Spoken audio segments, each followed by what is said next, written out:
नमस्कार, आप देख रहे हैं न्यूज नेशन। आप सभी के साथ मैं हूं लक्ष्मी उपाध्याय। आप सभी को धनतेरस की बहुत बहुत शुभकामनाएं। धनतेरस पर भगवान धन्वंतरी की पूजा की जाती है। इस दिन कुछ चीजों को खरीदने का विशेष महत्व होता है। आपको उस दिन क्या खरीदना चाहिए, कैसे भगवान धन्वंतरी की पूजा करनी चाहिए, कौन कौन सी वो चीजें हैं जो उस दिन आपको विशेष तौर पर नहीं खरीदनी चाहिए, इन तमाम चीजों के बारे में आज हम आपको बताएंगे। और हमारे साथ स्टूडियो में मौजूद हैं आचार्य राजकुमार शास्त्री जी। आचार्य जी, बहुत बहुत स्वागत है आपका। आचार्य जी, मैं आपसे समझना चाहूंगी, हमारे दर्शकों को आप बताइए, धनतेरस के दिन पूजा की विधि विधान क्या है और इस दिन क्या हमें विशेष तौर पर ध्यान रखना चाहिए। देखिए लक्ष्मी जी, ये बहुत महत्वपूर्ण पर्व है। सनातन धर्म में भारतवर्ष का कोई भी व्यक्ति है, वह मनुष्य के जीवन में 3 ऐषणाएं होती हैं। सबसे पहली इच्छा होती है वित्तेषणा, दूसरी होती है पुत्रेषणा और तीसरी है लोकेषणा। संसार का प्रत्येक व्यक्ति धनवान बनना चाहता है, धन धान की समृद्धि चाहता है, इसको कहते हैं वित्तेषणा।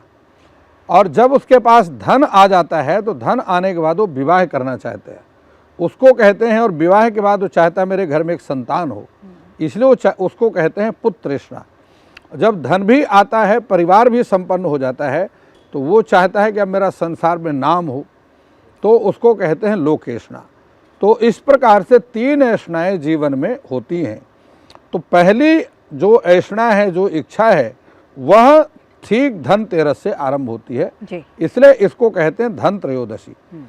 इस दिन जो भी वस्तु खरीदी जाती है और उसका विधिवत पूजन किया जाता है, वह 1 वर्ष के अंदर 13 गुना बढ़ जाती है। इसलिए वह त्रयोदशी के दिन ही धनतेरस का त्यौहार मनाया जाता है। सबसे बड़ी बात यह है कि इस दिन ऐसी शास्त्रीय मान्यता है, शास्त्रों में उल्लेख मिलता है कि धन त्रयोदशी का संबंध ठीक समुद्र मंथन से आरंभ होता है। समुद्र मंथन के समय जब 14 रत्न प्राप्त हुए और सबसे अंत में जब राक्षस और देवताओं ने मिलकर के समुद्र का मंथन किया, तो सबसे अंत में धन्वंतरी प्रकट हुए और वह अपने हाथ में एक अमृत कलश लेकर के प्रकट हुई। उस अमृत कलश में संसार की समस्त आवश्यक वस्तुएं समाहित थी और अमृत का वह कलश जिसको पान करने के बाद व्यक्ति को मृत्यु का भय नहीं रहता, वह भी उसमें समाहित था। मैं आपको वास्तव में बता दूं कि धन्वंतरी के रूप में भगवान श्री हरि महाविष्णु ही धन्वंतरी के रूप में प्रकट हुए और संपूर्ण जगत का कल्याण करने के लिए भगवान श्री हरि नारायण की ही ये सारी लीला थी। तो लक्ष्मी जी, इस वर्ष वह धन त्रयोदशी का पावन पर्व 18 अक्टूबर को मनाया जाएगा और 18 अक्टूबर को उसका जो शुभ समय है, जिस समय में आपने सामग्री खरीदनी है अपने घर की पूजा के लिए, उसका समय है सायंकाल में 7:16 से और 8:18 तक। यह देखिए 1 घंटा 2 मिनट का मुहूर्त है और इस 1 घंटा 2 मिनट के मध्य में ही आपने अपनी सामग्री खरीद करके लानी है और भगवान धन्वंतरी का पूजन करना है। इस दिन भगवान कुबेर का पूजन भी किया जाता है और इन दोनों देवताओं का पूजन करने से पहले भगवान गणपति और देवी लक्ष्मी का पूजन भी किया जाता है। पूजन में क्या कुछ सामग्री गुरुजी इस्तेमाल होती है और किस तरीके से पूजन किया जाता है? देखिए लक्ष्मी जी, मैं आपको बतलाता हूँ कि पूजन की सामग्री लगभग सभी एक जैसी होती है, जिसको पंचोपचार पूजन कहते हैं या षोडशोपचार पूजन कहते हैं। अंतर होता है मंत्रों में।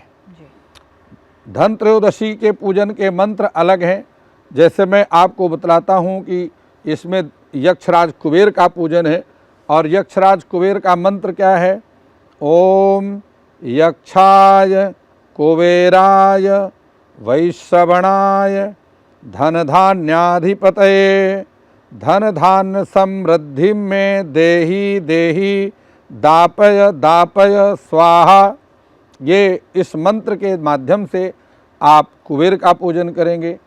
इसी प्रकार से धन्वंतरी का मंत्र है ओम नमो भगवते वासुदेवाय धनवंतराय अमृत कलश हस्ताय सर्व रोग विनाशाय त्रैलोक्यनाथाय श्री महाविष्णवे नमः। है ओम नमो भगवते वासुदेवाय अमृत कलश हस्ताय सर्व रोग विनाशाय त्रैलोक्यनाथाय श्री महाविष्णवे नमः। ओम धनवंतराय नमः। ये धनवंतरी का मंत्र है। इसी प्रकार से भगवान गणपति का मंत्र है, ओम गं गणपतये नमः। ये भगवान गणपति का मंत्र है। और इसी के साथ ही देवी लक्ष्मी का मंत्र है, ओम नमस्तेस्तु महामाये श्रीपीठे सुरपूजिते शंख चक्र गदाहस्ते महालक्ष्मी नमोस्तुते। यह लक्ष्मी अष्टक है और इस लक्ष्मी अष्टकम के माध्यम से देवराज इंद्र ने भगवती लक्ष्मी का आवाहन किया, भगवती लक्ष्मी की स्तुति किया, इसलिए इसको लक्ष्मी अष्टकम स्तोत्र कहते हैं जी। इसका पाठ करने से भगवती लक्ष्मी स्थायी रूप से अपने भक्त के घर में निवास करती है। गुरुजी, इस दिन कुछ विशेष चीज़ों को खरीदने का महत्व माना जाता है। इस दिन ऐसी कौन कौन सी चीज़ें हैं जो हमें खरीदनी चाहिए और कौन कौन सी चीज़ें हैं जो नहीं खरीदनी चाहिए? देखिए लक्ष्मी जी, मैं आपको बतलाता हूँ कि धन त्रयोदशी में नवीन वस्तुओं को खरीदने का विशेष महत्व होता है जी। क्योंकि यह पंचदिवसीय दीपावली का पर्व है और दीपावली का पर्व इसी दिन से आरंभ होता है। इसलिए दीपावली की पूजा में प्रयोग होने वाली वस्तुएं जैसे रोली है, कुमकुम, मौली है, अक्षत है, धूप है, दीपक है, नारियल है, कलश है, ये और खील बतासे हैं, कमल के पुष्प हैं, कमल के दाने हैं, साथ में धनिया है और उसके साथ ही हल्दी है। ये सारी वस्तुओं की खरीदारी इसी दिन की जाती है। कुबेर यंत्र घर में खरीद करके लाया जाता है और दीपावली की पूजा में स्थापित करने वाले भगवान गणपति और भगवान भगवती देवी लक्ष्मी को भी इसी दिन घर लाया जाता है। और सबसे बड़ी बात यह है कि इस दिन नए बर्तन खरीदने का बहुत महत्वपूर्ण दिन है और इसके साथ ही आप आभूषण खरीद सकते हैं, चांदी के पात्र खरीद सकते हैं, पूजा के पंच पात्र खरीद सकते हैं। और सबसे बड़ी बात है लक्ष्मी जी कि इस दिन नमक और झाड़ू खरीदने का बहुत महत्व है जी। शास्त्र ऐसा कहते हैं कि धन त्रयोदशी में यदि आप अपने घर में झाड़ू खरीद कर लाते हैं तो आपके घर से दरिद्रा भाग जाती है जी। झाड़ू को देखकर दरिद्रा भाग जाती है और घर में लक्ष्मी का स्थान परमानेंट स्थायी बन जाता है जी। तो इसलिए इस दिन झाड़ू खरीद करके लाने का बहुत महत्वपूर्ण स्थान होता है। तो मुंडे मुंडे मतिर भिन्ना, और जिस प्रकार से अलग अलग विद्वान अलग अलग अपनी बात कहते हैं, लेकिन जो शास्त्रोक्त बात है मैंने आपको वही आपके माध्यम से दर्शकों को बतलाया है। गुरुजी, कुछ विशेष चीज़ें जिनको हमें आज के दिन नहीं खरीदना चाहिए, क्योंकि ये कहा जाता है कि आप बर्तन भी खरीदें, बर्तन में कुछ ऐसे बर्तन जिनको खरीदने से बचना चाहिए, या फिर आभूषण जो आपने कहा कि सोने चांदी कुछ वस्तुएं खरीदें, कुछ ऐसी चीज़ें जो विशेष शुभ रहती हों जिनको खरीदना चाहिए? देखिए, मैं आपको बतलाता हूँ कि धन त्रयोदशी में लोहे के बर्तन नहीं खरीदना चाहिए जी। बहुत सारे लोग स्टील के बर्तन खरीद करके लाते हैं जो कि गलत है। स्टील के बर्तन, लोहे के बर्तन खरीद करके नहीं लाना चाहिए। और सबसे बड़ी बात है कि जो आप दूसरे बर्तन खरीद करके लाते हैं, मिट्टी के बर्तन हैं, चाहे आप स्वर्ण इत्यादि आभूषण या चांदी के पंचपात्र इत्यादि खरीद के लाते हैं, तो उन बर्तनों को खाली घर में नहीं लाना, ये ध्यान रखना है। उस बर्तन के अंदर हल्दी, खील बतासे और मिठाई ये डाल करके लाना है। खाली बर्तन घर में धन त्रयोदशी के दिन नहीं लाना चाहिए। और इस दिन काले रंग के वस्त्र नहीं खरीदने चाहिए, काले अथवा नीले वस्त्र नहीं खरीदना चाहिए। जूता इस दिन नहीं खरीदना चाहिए, चाहे वो जूता है चाहे चप्पल है, इसको खरीद करके नहीं लाना चाहिए, क्योंकि उसके साथ में यदि आप जूता चप्पल खरीद के लाते हैं उसके साथ घर में नकारात्मक ऊर्जा आती है। जी। तो इसलिए वह वस्तु खरीदनी चाहिए जिससे घर की नकारात्मक ऊर्जा बाहर जाए और घर के अंदर सकारात्मक ऊर्जा का प्रवेश हो, जिसमें शुभ लाभ, स्थैर्य, धैर्य, आरोग्यता पूरे वर्ष घर में बनी रहे। गुरुजी, इस दिन भगवान धन्वंतरी के नाम का कहा जाता है कि आपके मुख्य द्वार पर दीपक भी जलाया जाता है, इसके बारे में आप क्या बताना चाहेंगे? लक्ष्मी जी, धन्वंतरी जी के नाम का एक 4 मुख का दीपक आप अपने मुख्य द्वार पर जलाएं, अथवा आपके घर का जो जल स्थान है, नल इत्यादि जहाँ लगे हुए हैं वहाँ पर आप जला सकते हैं। और 13 दीपक इस दिन जलाने का विधान है, क्योंकि यह त्रयोदशी तिथि है जो 13 अंक को प्रदर्शित करती है, इसलिए 13 दीपक जलाकर, एक दीपक जला करके अपने मुख्य द्वार पर रखें, एक अपने रसोई पर रखें, एक जल स्थान पर रखें, एक धन स्थान पर रखें और अन्यत्र एक अपने घर के मंदिर में स्थापित करें। तो इस प्रकार से दूसरे जो कमरे हैं आपके घर के, अलग अलग कमरों में भी दीपक जला करके, इस प्रकार 13 दिया जला करके और भगवान की आरती में भी 13 बत्ती लगा करके भगवान की आरती की जाती है, देवी लक्ष्मी की आरती की जाती है, भगवान गणपति का स्तवन किया जाता है। तो उसमें 13 बत्तियों का प्रयोग करना चाहिए। ऐसा करने से भगवान गणपति उस घर की दरिद्रा को दूर करते हैं और अपनी माता, जो भगवान गणपति की माता है देवी लक्ष्मी, उनको आने के लिए घर में प्रकाश करते हैं।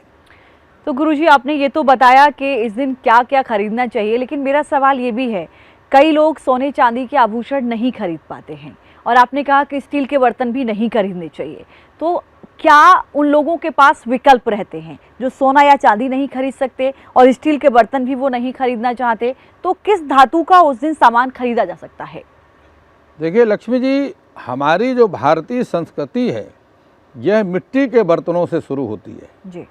तो इसलिए यदि आप बहुमूल्य वस्तुएं नहीं खरीद सकते हैं तो आप दीपावली में प्रयोग होने वाले मिट्टी के दिए खरीद करके लाइए। भगवान लक्ष्मी और गणपति और कुबेर देवता के मिट्टी की प्रतिमा खरीद करके लाइए, मिट्टी का कलश खरीद करके लाइए। हमारा जितना कर्मकांड है इसमें बहुत ज़्यादा धन की आवश्यकता नहीं है जी। भगवान की पूजा में धन की आवश्यकता कम है और बहुत बड़े स्थान की जरूरत भी नहीं है। भगवान की पूजा में दिल में जगह की आवश्यकता है जी। भगवान दिल में की पूजा से प्रसन्न होते हैं और भगवान के लिए बहुत धन नहीं चाहिए, भाव चाहिए। इसलिए लिखा है कि भावो ही विद्यते देव तस्मात् भावो ही कारणम। देवता भाव में निवास करते हैं, इसलिए आप मिट्टी के बर्तन खरीद करके लाइए, दिया खरीद करके लाइए, कलश खरीद करके लाइए, नारियल लेकर के आइए। भगवान गणपति, देवी लक्ष्मी, कुबेर देवता, भगवान धन्वंतरी की प्रतिमा खरीद करके मिट्टी की लेकर के आइए। और इसके साथ ही जो दीपावली में प्रयोग होने वाले पूजा के घर में आप बांधने के लिए बंधनवार खरीद करके लाइए। बंधनवार अपने घर में बांधिए, वो पत्ते के बन करके आते हैं, माली से मिलते हैं, तो वह खरीद करके लाइए। इस प्रकार से हमारे शास्त्रों में दीपावली के लिए आपने घी खरीद करके लाना है, रसोई में प्रयोग होने वाली हल्दी लेकर के आना है, धनिया लेकर के आना है, नमक लेकर के आना है, झाड़ू लेकर के आना है, जो कि घर के कार्य क्षेत्र में विशेष रूप से प्रयुक्त होते हैं। वो सारी वस्तुएं आपके लिए खरीद करके लाना है। शास्त्र में धनवानों के लिए उपाय अलग हैं और गरीबों के लिए उपाय अलग हैं, लेकिन पूजा का अधिकार गरीबों को भी है और धनवानों को भी है। देवता किसी धनवान और गरीब में कोई भेदभाव नहीं करते। कहा गुरुजी आपने। गुरुजी, मैं एक चीज़ और आपसे समझना चाहती हूँ, आपने कहा कि इस दिन झाड़ू लानी चाहिए, क्या वो झाड़ू हमें 1 साल तक ऐसे ही रखनी चाहिए? और दूसरा कि मान लीजिए किसी ने पिछली दिवाली पर या धनतेरस पर वो झाड़ू खरीदी, इस साल उस झाड़ू का क्या करना चाहिए? जी, आपको मैं एक महत्वपूर्ण बात बतलाता हूँ। जो आप झाड़ू खरीद करके लेकर आए हैं, दीपावली के बाद, भाई दूज के बाद, जब आप अन्य देवी देवताओं का पूजन के बाद विसर्जन करते हैं, उसके उपरांत उस झाड़ू को अपने घर के ही काम में प्रयोग करना है। झाड़ू का पूजन नहीं करना है। झाड़ू को लेकर के आप अपने घर की साफ सफाई में प्रयोग करेंगे। और जब कभी भी वह झाड़ू टूट जाती है दूसरी खरीद करके लाते हैं वह भी टूट जाती है, प्रयोग होती रहती हैं, तो उन झाड़ुओं को इस तरीके से पैर में नहीं फेंकना है, क्योंकि उसमें देवी लक्ष्मी का वास होता है। उसको आप समेट करके एक स्थान पर रखते जाइए और बाद में किसी ऐसे स्थान पर उसको रख दीजिए, घर से बाहर या किसी बाग बगीचे इत्यादि में आप उसको रख दीजिए, जिससे वो किसी के पैर में ना आए। गुरुजी, एक और मेरा सवाल है, आपने जो पूजा की विधि बताई कि आपने बताया कि हल्दी से पूजा करनी चाहिए, आपने बताया कि सजे धनिये से पूजा करनी चाहिए, और भी तमाम चीज़ें जो आपने बताई, ये जब हम समर्पित कर देते हैं भगवान कुबेर यंत्र को, भगवान धन्वंतरी को, उसके बाद इन चीज़ों को किस तरीके से हमें, जहाँ पर हम अपना गहना रखते हैं वहाँ रखना चाहिए, मंदिर में रखना चाहिए, साल भर इन चीज़ों को हमें कैसे रखना चाहिए? देखिए, मैं आपको बतलाता हूँ कि पूजा में प्रयोग होने वाली ये वस्तुएं बहुत नाम मात्र की होती है जी। आप 100 ग्राम धनिया लेकर के आते हैं तो 100 ग्राम धनिया पूजा में प्रयोग नहीं होती जी। या हल्दी लेकर के आते हैं वो 100 ग्राम प्रयोग नहीं होती, उसमें से चुटकी मात्र पूजा में प्रयोग होती है। शेष बची हुई वस्तु को आप अपने घर के आवश्यकता के अनुसार प्रयोग कर सकते हैं। हल्दी को अपनी रसोई में प्रयोग कर सकते हैं। जो धनिया आपकी बची हुई है उसमें से जो आपने पूजा के लिए आवश्यक निकाला, बाकी शेष बच जाता है, उसको आप अपने घर के रसोई में प्रयोग कर सकते हैं। झाड़ू को घर के कार्य में प्रयोग कर सकते हैं। नमक को आपने अपने घर में प्रयोग करना है। कोई भी वस्तु बचने के बाद जो निर्माल्य है उसको फेंकने का कोई विधान नहीं है। जो वस्तु आपकी पूजा में चढ़ गई, जब आप उसको विसर्जन करेंगे तो मैंने आपको बताया कि उसको बहते हुए जल में प्रवाहित नहीं करना, ना ही दूसरे जल में, तालाब इत्यादि में प्रवाहित करना, ना कुएं इत्यादि में डालना, क्योंकि उससे जल प्रदूषित होता है। भगवान श्री कृष्ण तीर्थों के प्रदूषण को दूर करने के लिए भगवान ने कालिया दहन किया, तो इसलिए उन वस्तुओं को आप किसी पेड़ पौधे की जड़ में डाल दीजिए अथवा उसे जमीन में गड्ढा खोद करके जमीन में दबा दीजिए। इसी प्रकार से उसका प्रयोग करना है। जो खाने पीने की, जो नदी में बहता हुआ जल है या तालाब इत्यादि का जल है, पशु पक्षी उसको जल पान करते हैं, वो जहरीला हो जाता है, उन पशुओं के लिए नुकसान करता है। इसलिए कोई भी वस्तु जो निर्माल्य है उसे आपने जल में प्रवाहित नहीं करना, इस बात को विशेष रूप से आपने ध्यान रखना है। जी गुरुजी, जो पूजा करते वक्त किस दिशा का हमें ध्यान रखना चाहिए? किस दिशा में आसन लगाना चाहिए, चौकी लगानी चाहिए भगवान कुबेर लक्ष्मी जी की पूजन करते समय? ये आपने बहुत महत्वपूर्ण वास्तुशास्त्र का प्रश्न किया है। और वास्तुशास्त्र ऐसा शास्त्र है कि यदि आपके जीवन में कोई परेशानी है उसका निवारण आप वास्तु के माध्यम से स्वयं कर सकते हैं। देखिए, हमारे शास्त्रों में पूर्वस्या श्रीगृहम प्रोक्तम और आग्नेयाम महानसम, इस प्रकार से भवन का निर्माण कैसे करना चाहिए, 4 कक्ष का भवन या 16 कक्ष के भवन का निर्माण बृहद वास्तुमाला में वर्णित है। वहाँ पर लिखा है कि ईशाने देवता गृहम, ईशान कोण में भगवान का मंदिर जो आप पूजा पाठ इत्यादि करते हैं वह ईशान कोण में करना चाहिए। लेकिन दूसरी बात और भी बतलाऊं कि ईशान कोण को, पूर्व दिशा को अथवा उत्तर दिशा को हल्का रखना चाहिए। बहुत सारे लोग संगमरमर का मंदिर बहुत सुंदर बना करके ईशान कोण में रख देते हैं, उससे वास्तु दोष उत्पन्न होता है, क्योंकि वह दिशा भारी हो जाती है। इसलिए आपने अपने घर में जो मंदिर बनाना है पूजा के लिए, वह एक लकड़ी के पीढ़ी के ऊपर बनाइए या सूखी लकड़ी का मंदिर बनाइए और उसी पर अपने देवी देवताओं की स्थापना करें। लकड़ी का जो भार है वो हल्का होता है, उससे वास्तु दोष उत्पन्न नहीं होता है। तो इसलिए आपने जो पूजा करनी है वो ईशान कोण में लकड़ी की चौकी के ऊपर स्थापित करके, कपड़ा बिछा करके उस पर अपने भगवान देवी देवताओं की स्थापना करके पूजा को करना है। उस समय पूजा करने वाले का मुख पूर्व दिशा में हो और जो पूजा करवाने वाले आचार्य हैं उनका मुख उत्तर दिशा में हो, क्योंकि उत्तर दिशा कुबेर की दिशा है और पूर्व दिशा भगवान सूर्य की दिशा है। तो ऐसा इस प्रकार से विधिवत पूजन करने से पूजा की सफलता अवश्य प्राप्त होती है और मनोकामनाओं की सिद्धि अवश्य होती है। तो बिल्कुल आपने जाना कि धनतेरस पर आपको कैसे पूजा करनी चाहिए, घर में क्या कुछ खरीद कर लाना चाहिए, क्या नहीं लाना चाहिए।